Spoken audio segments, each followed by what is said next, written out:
Alright, hey guys, Fiddlefair here, and welcome back to another episode of Magi Trials, high school romance series, of course. Let's go ahead and just keep rolling along with the story. I'm having fun. It's been, this one's probably been even funnier. This one, in my opinion, has been just a step above the last game. The last game was funny, and it was a bit quirky, but it was a little rougher on the edges. This one, I think, has been super refined, and at least up until now, and I'm really enjoying playing it, honestly.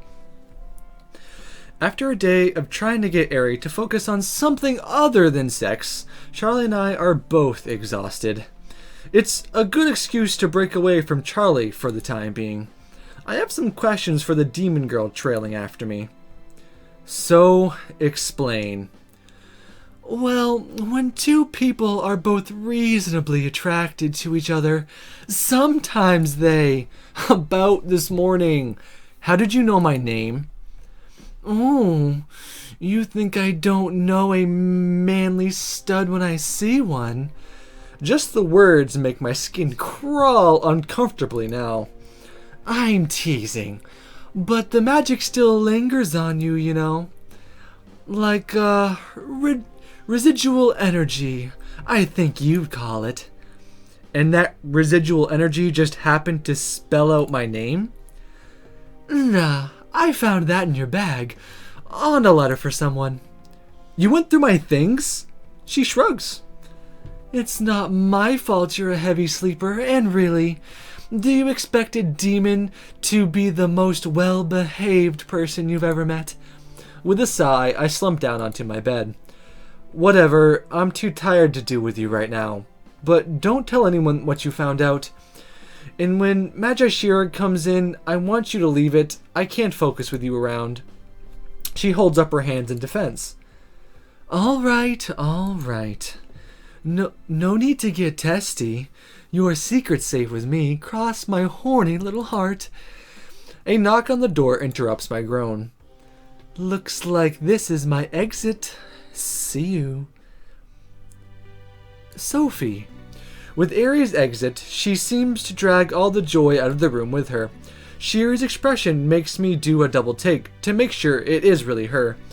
Magi, is something wrong? She looks so uncharacteristically crestfallen. That stern, no nonsense demeanor is gone, and even the gentler, kinder side of her personality hasn't prepared me for this. Is it that obvious? I guess so. You look upset. She sighs, and without invitation, sits down on the edge of my bed. I've been led to believe that Mage Warren might take action against me as well. What? He can't do that! She holds up a hand to silence my outrage. If there's a formal investigation, it would have happened anyway. I would have to be on level while they sort out the particulars of the case. But the Master Mage has made certain adjustments that makes me think my position here at the Academy is no longer secure. He's even taken on an apprentice of his own. I don't understand what that means. She smiles thinly. It means he's training my replacement. My heart sinks. Magi, What if I turn myself in? I won't let them do this to you. Oh. See, I hate thinking like this, but the thing in this game is basically figuring out how the game wants me to answer so she likes me best. That is the problem. So we've got to think this through here. All right. Well, I think like no matter what, I would have gone with the I won't let them. Hopefully that's right, but that's what I would have gone with. They can't. We'll find a way to stop it somehow. I promise. Charlie, Ari, Master Mage Orman, something has to give. There has to be a way. She smiles sadly, and her hand brushes against my cheek, even as my mind races through each option. I wish it was as easy as you make it sound. Without meaning to, I slump down against her shoulder a bit. It doesn't need to be easy. It just needs to be possible. She sighs softly, a sound I take for agreement. What if I told you there might be a way? I glance up into her face. But I would need your complete trust and your confidence. Can I get those from you? I nod quietly. You've done so much for me. You already have them. She ruffles my hair affectionately, murmuring softly, Good girl. Come with me now. Where are we going? To fix this. I trail after Shira. I'm nervous. I'm nervous, boys and girls. I don't like this. Don't mess with my Shira. I'm not interested. Don't you be messing now. I trail after Shira, a bundle of nerves and confusion as she leads me through the school. I wish I knew what we're about to do or how we're going to do it. It's not like Shira to do something without first explaining it. Or maybe I just used to her being a teacher and not an accomplice. Who's in control anymore? It isn't me. I don't think it's really been me for a long time. His office is just down this hall. What do you need me to do? She presses a finger to her lips, dropping her voice to a low whisper. I'll show you. She beckons me closer. You may have caught on, but I specialize in magic manipulation. Like the ritual we do each night? She nods. Yes, that is a form of it. With the right power, I can even put a dampening field around someone else's magic. I can render it useless. That's what we're going to do. Just long enough for me to get in there and put Mage Warren to sleep. We're attacking Mage Warren? But why are we putting him to sleep? So he won't fight back. Doubt crawls into my stomach, but she puts a hand on my shoulder. If we were going to kill him, we would be putting... Oh, I was like, holy shit! If we were going to kill him, would we be putting him to sleep first?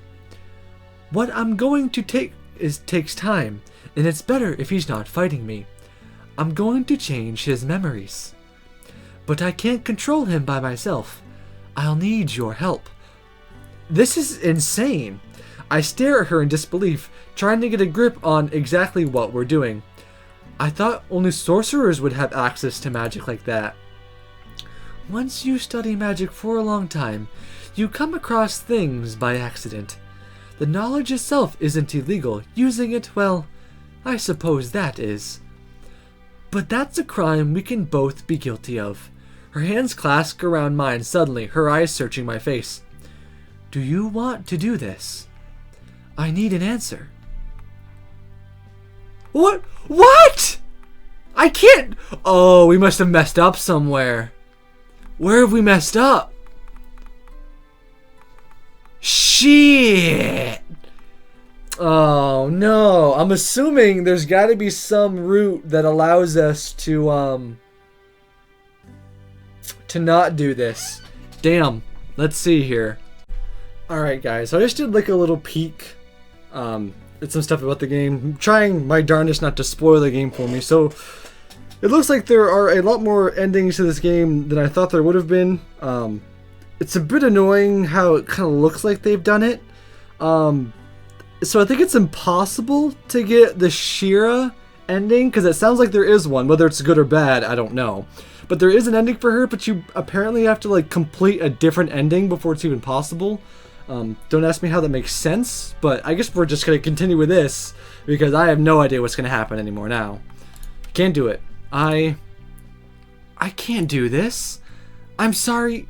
I break away from her suddenly, my feet pounding through the hallway as I run back towards my room. I don't know why whatever. My breath rushes in frightened gasps, legs wobbling uncertainly beneath me. This was a mistake. It was all a mistake. I shouldn't have come here. I shouldn't have tried that spell. Maybe I shouldn't even be running away right now.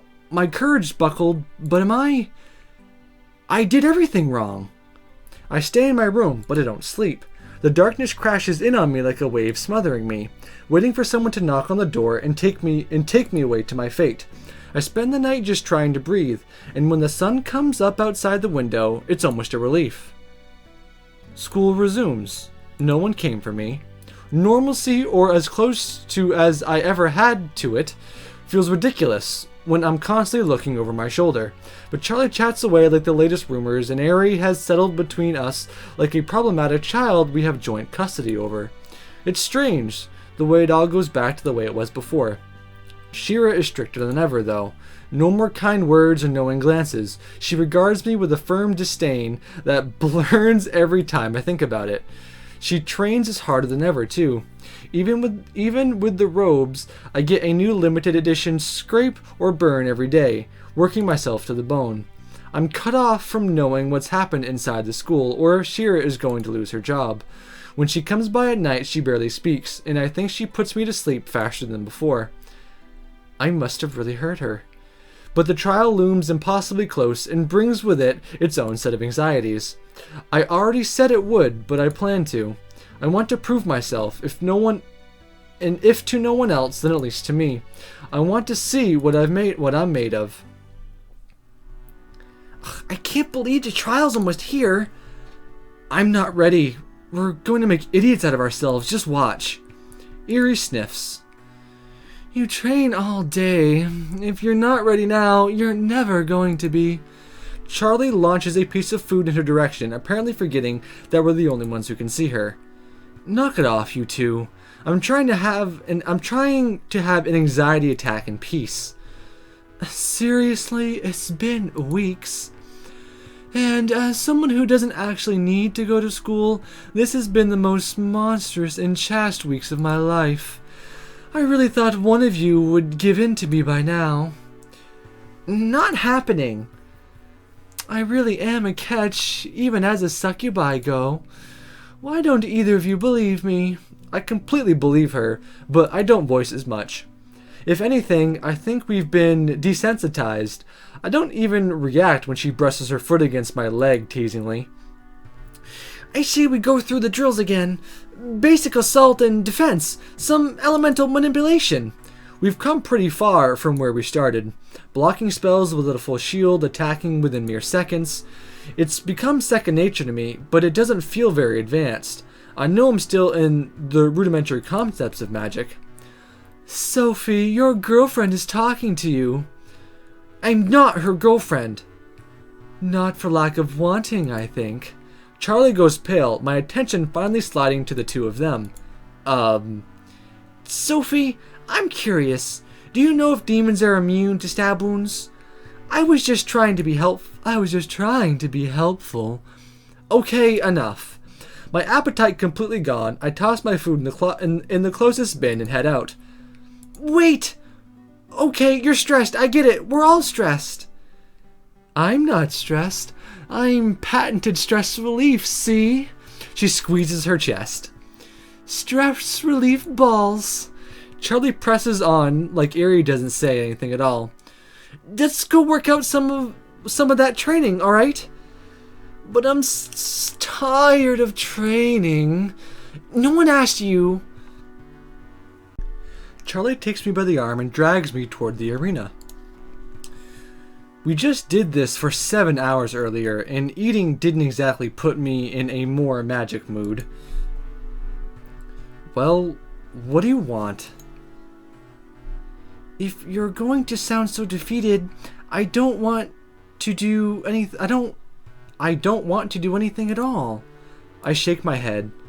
I always get like this a few days before something big happens. This is just the defeated stage. Ooh, I just dropped that. My bad. Give it a few another day and I'll hit the manic stage and be trying something ridiculous. Well, we're going to get through that. Aren't you the one always pushing through with stubborn determination? Find some of that sitting around and let's go. She takes a few strides towards me, standing opposite me as Ari stands in the middle. It's a familiar setup, our private demon friend playing ref while Charlie and I practice spells on each other. I take a breath, trying to get into the mindset and push through another wave of exhaustion. Charlie launches a barrage of attacks immediately, but they ping uselessly off my summoned shields. I spin my shield into a frontal attack, sending the wall of magic pushing toward Charlie. She bolts out of the way and uses my temporary weakness to her advantage, firing black shards of energy at me, bypassing my shield completely.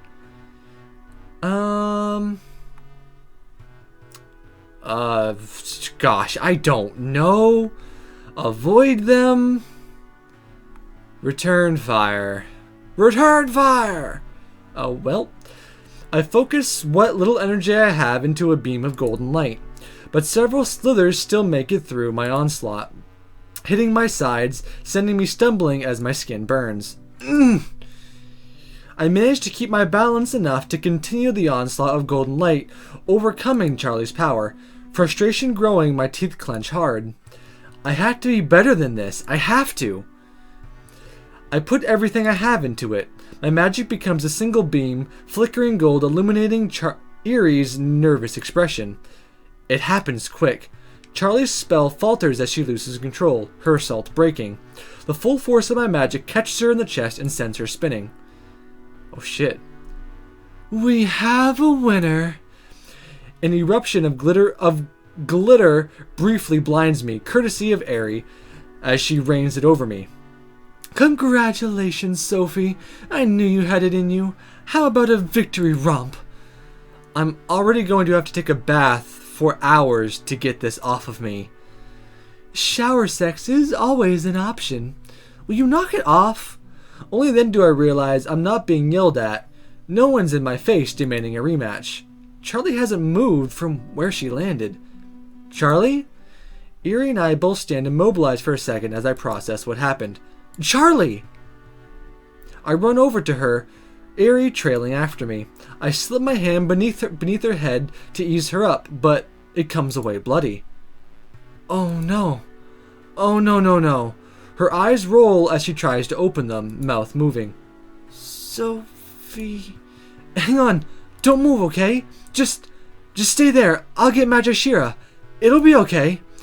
I shout back at Erie as I bolt out of the room. Stay with her! It's surreal watching them take Charlie to the medical wing. Magira did what she could to patch up Charlie on the spot, but she has been asleep ever since. Go back to your room, Sophie. I'll let you know if anything changes.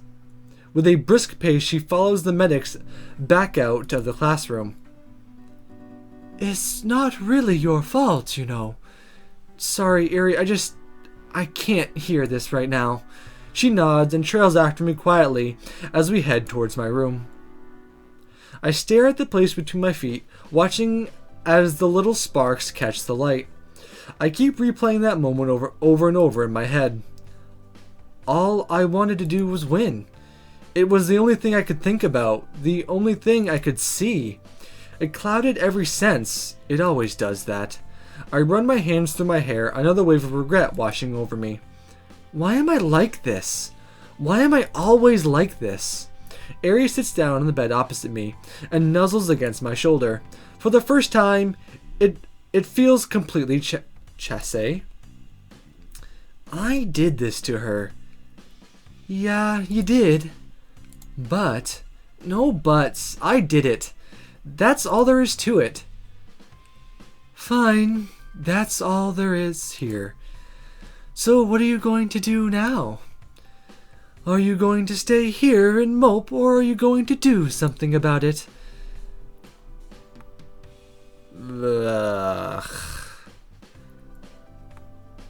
Like what? Like go to her. I'm not supposed to. But what has that ever stopped me before? If I did, what could I do for her? I'm the reason she's in there in the first place. I'm not the best person you could go to for sentimental advice, but even I know an apology in person goes a long way. It's like looking at boobs. A picture is great and all, but there's just something special about seeing them in person. You're right. I know, I'm a boob expert. Not about that, about the apology. About the fact that I shouldn't be sitting here chewing my nails off. I need to go see her. I think she likes you, you know. My feet freeze on the spot. What? I am a demon, not Cupid. I could be wrong.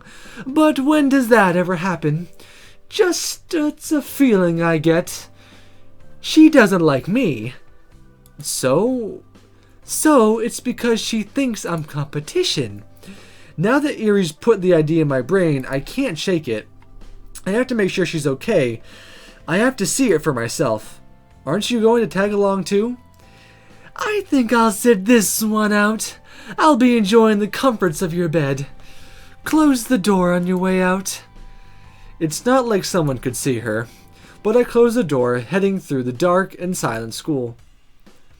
I slip inside quietly. The room is mostly empty, except for the small silhouette of Charlie beneath the covers. I can hear her breathing soft and regular. Maybe she's still unconscious. There's no one with her. That could be a good sign. Maybe she's expected to be fine. Begging that none of the other healers come in, I creep toward Charlie's bed. A sense of purpose I found vanishes again, seeing her still face. Not peaceful, just absent. But then, slowly, it starts to shift. My breath catches in my throat as she grimaces, squinting up at me. Sophie? Hey! She closes her eyes again, grimacing against the attempt at talking. Maybe I should go get help. Hold on. Wait. She grabs my wrist before I can leave, pulling me close. Don't you think I don't know you're not supposed to be here? She smiles. Places where you're not supposed to go are always your favorite. Are you okay? She reaches a hand out, her fingertips gliding against my cheek. Me? I'm the one who should be asking you that. She starts to shake her head, but grimaces. No, the whole time, what little I could actually think, I thought, what if this was how I left you? I wasn't afraid of dying. I was just afraid that you'd blame yourself. All that guilt. It wasn't your fault, but I know that wouldn't have mattered. But I didn't die, so I guess there's no sense in worrying about it. I swallow thickly. Don't look so glum, Sophie. I'm still around to torture you. Well, let's be nice to the poor girl. I mean, she has, actually, been helping us this whole time. Maybe I just need to try harder then. No, that's not what I meant. I think I know what you meant. Her fingers brush alongside my knuckles slowly. Is that my blood under your nails? My hand twitches in her grip at the realization, but she holds it fast, her gaze shifting. Stay, it's all right. I guess my thick skull finally paid off. I scoff quietly under my breath. Sophie? How is she? I bounce to my feet. Before I'm even awake, Magi Shira sighs and taking me by the shoulder to balance me. Charlie's recovering fine. We have a few days to finish lessons and then... I nod. I'm ready. We run through the same drills again, the ones we've been practicing for weeks. But it feels so basic. I'm terrified it won't be enough. For the next 3 days, I try to focus on training, but my thoughts keep wandering back to Charlie. I didn't know they would keep her for so long. Despite being someone who regularly makes it a sport of driving me crazy, Erie might be the only thing that keeps me sane. At least she's company, a distraction from all the thoughts swirling around in my head. Failure, worry, and guilt. I end up training alone after our usual classroom hours, missing Charlie's help. 2 days, only 2 days left, and then... Alright, I think we'll call it there, guys. I have a feeling the next episode might finish the first route, or a route, I don't know what route it's going to be, and then we'll go from there, because we're not doing all the routes, that's for damn sure, but we're going to get the routes we want, by damn it. So let's see what we end up with. That's the one thing about this gaming company. I always usually get a bad ending, and it really ticks me off because it's usually for no reason. But we'll stop here and continue tomorrow.